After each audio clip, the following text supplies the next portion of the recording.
I mean, little E, me, little E, never thought she'd ever be called a social architect, let alone an event producer.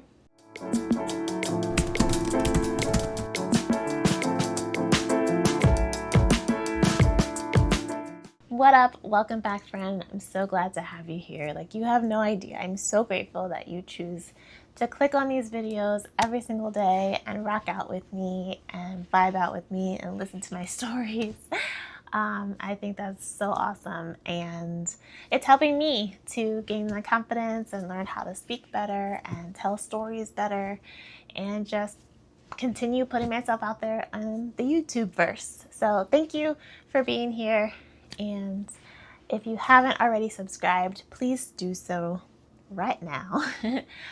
Hit that subscribe button and leave me a comment to say that you did, and so that I know that you're here and that you like me. You really like me.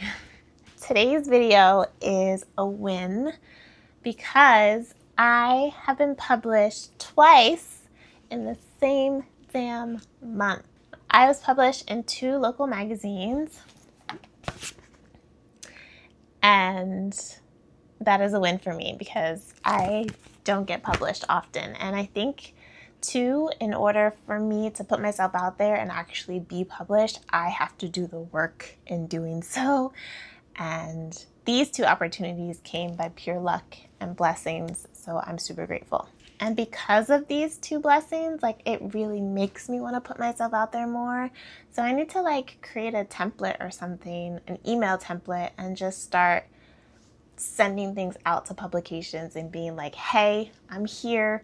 I run a stationery brand. It's a beautiful brand, and you should feature it in your magazine or in your newspaper or in your podcast or in your mini-series or in a TV show, something, right? Because in order for me to gain more traction outside of YouTubeverse, I gotta be a girl boss and tell people about what I do.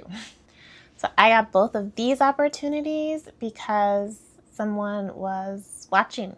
Somebody was following me online and was keeping up with the Color and Chill events that I was producing and called me an event producer.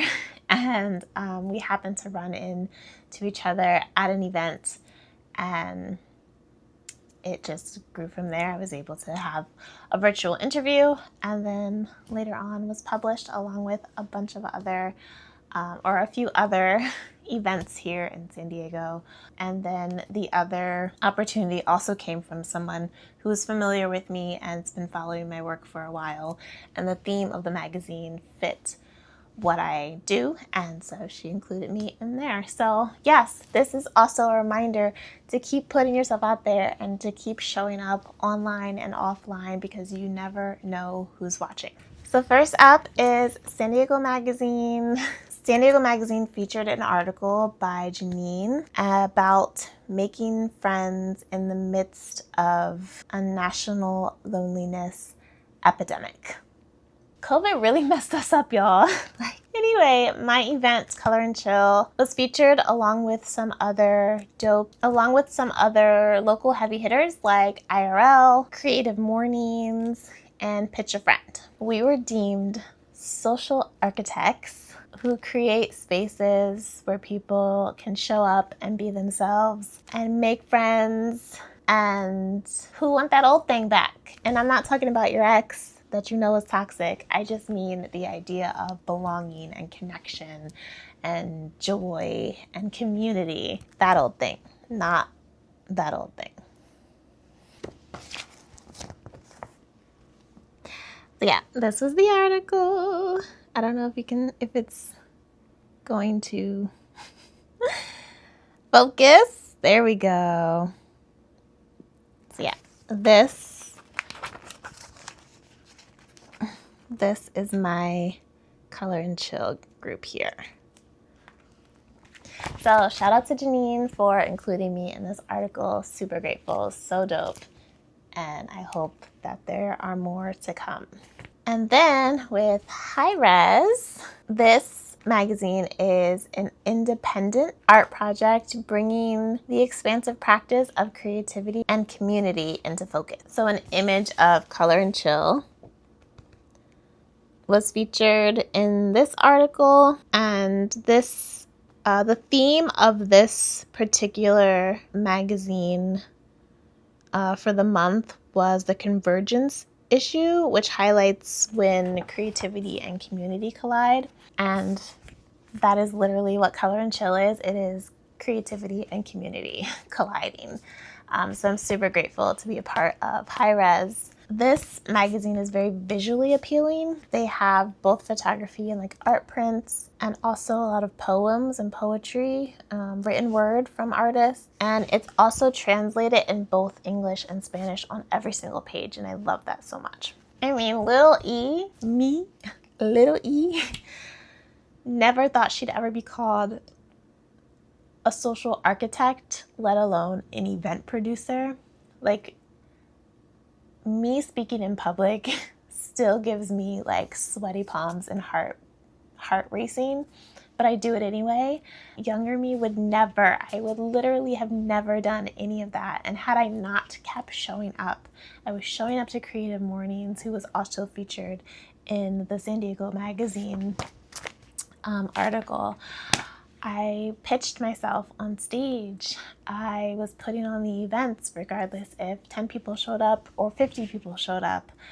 I was posting on social media. I would go to the event venues that I was hosting these events at, and I would make a video outside of their establishment and post it on social media, and whatever happened happens. And like, I'm very proud that I continue to show up regardless of the outcome of things. And I think that's what's important. Like, I have a purpose and a passion for bringing this creative energy and space to the community, and I feel like I just have to keep showing up and putting one foot in front of the other, no matter if like the funding falls through, or, I mean, to an extent, like, right, you can't do it because you have no money. Like, that's a whole nother story. But like, if I missed out on a grant or something and I couldn't, do all of the things that I wanted to do initially, like, there's still a piece of magic behind just showing up. The point is, life can take you anywhere, so just make sure that your passion and your values align to call in what truly matters. And believe it, because it's true. Okay, this was a super short and sweet video for today, but I just wanted to say that I was published, and I think it's really cool to be in 2 local magazines and to have people that, one, you've never met before and one you're familiar with, both have a pulse on you and want to include you in the things that they create. And I think that that's a beautiful thing, and creativity and artistic expression, whether it's through written word or through imagery, when they collide, I think it's very powerful. And I lost my thought. I think it's just beautiful. Okay, thanks for tuning in. Please drop a book emoji, because I don't think there are magazine emojis, are there? But yeah, drop a book emoji if you've made it to the end of this video. And if you have any questions, let me know. If you've ever been featured or had an article written about you, or have any insight into how to get featured into other publications, especially ones that cater to exactly what you're doing, like, let me know. Give me the inside scoop, okay? Okay, friend. I will catch you in the next one. Peace.